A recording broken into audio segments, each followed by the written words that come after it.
За дэлхийн монголчуудын анх дугаар наадмыг бид ингээд Европын зүрх болсон Европын холбооны нийслэл Бельгийн одоо Брюссел хотноо ингээд анх удаа зохион байгуулж байна. Энэ наадмыг зохион байгуулах санаачлалыг бол анх манай бас элийн чадах монголчуудын зөвлөл Монгол улсын ерөнхийлөгч бас тавьж ирсэн.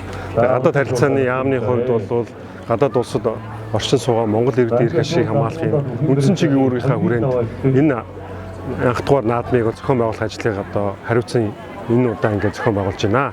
За наадмын ач холбогдол гэдэг бол өөрөө монгол хүн бол наадамгүйгээр бол одоо төсөөлөхий аргагүй.